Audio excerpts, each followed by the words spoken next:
Terima kasih Anda masih menyaksikan Kompas Sahur. Saudara, Masjid Lawang Kidul yang berada di tepian Sungai Musi, Palembang bagian hilir menjadi salah satu tempat penyebaran agama Islam Kiai Muara Ogan.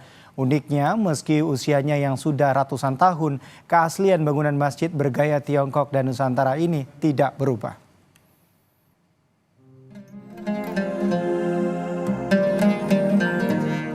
Tepian Sungai Musi menjadi daerah penyebaran agama Islam di Palembang.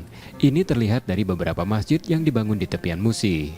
Salah satunya Masjid Lawang Kidul yang berada di Kelurahan 5 Ilir, Kecamatan Ilir Timur 2. Masjid dibangun salah satu ulama Kiai Muara Ogan tahun 1881 atau 10 tahun setelah Masjid Ki Marogan di Kecamatan Kertapati dibangun di bagian hulu Palembang. Bernama Masjid Lawang Kidul karena posisinya yang menghadap sisi selatan Sungai Musi atau bagian hilir. Meski berusia 143 tahun, masjid masih kokoh dan bentuknya pun tak berubah, masih mempertahankan keasliannya.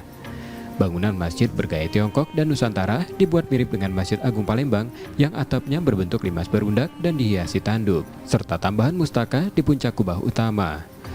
Masjid makin gagah terlihat dari tepian Sungai Musi dengan menaranya yang digunakan untuk mengumandangkan azan. Seperti masjid lainnya, Masjid Lawang Kidul ditopang 4 tiang soko guru dan tiang penyangga lain yang dibuat dari kayu unglen. Keunikan juga terlihat dari mimbar masjid yang indah dengan ukiran khas Palembang. Masjid Lawang Kidul ini merupakan kembaran dari Masjid Kiai Marogan yang ada di Kertapati. Jadi dua masjid ini dibangun oleh satu orang yang sama, yaitu Mas Agus Abdul Hamid bin Mahmud yang lebih dikenal dengan nama Kiai Marogan, kalau kami nyebutnya Datuk Kiai Marogan. Beliau yang membangun Masjid Lawang Kidul ini 10 tahun setelah beliau bangun Masjid Kiai Marogan di Kertapati. Jadi tepatnya pada tahun 1881. Jadi masjid ini, lawang itu artinya pintu, ya, jadi Kidul itu selatan. Jadi masjid ini pada mulanya dibangun itu dari pintu yang menghadap ke selatan. Selatan ini artinya Sungai Musi.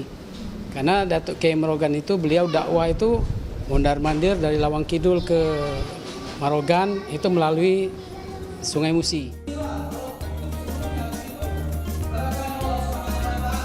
Masjid Lawang Kidul yang mampu menampung hingga 1.500 jemaah ini masuk sebagai cagar budaya. Saat Ramadan, kegiatan keagamaan makin ramai digelar seperti kajian atau tausiah, khatam Quran, hingga berbuka puasa bersama. Rizky Oktora, Muklas Diferensial, Kompas TV, Palembang, Sumatera Selatan.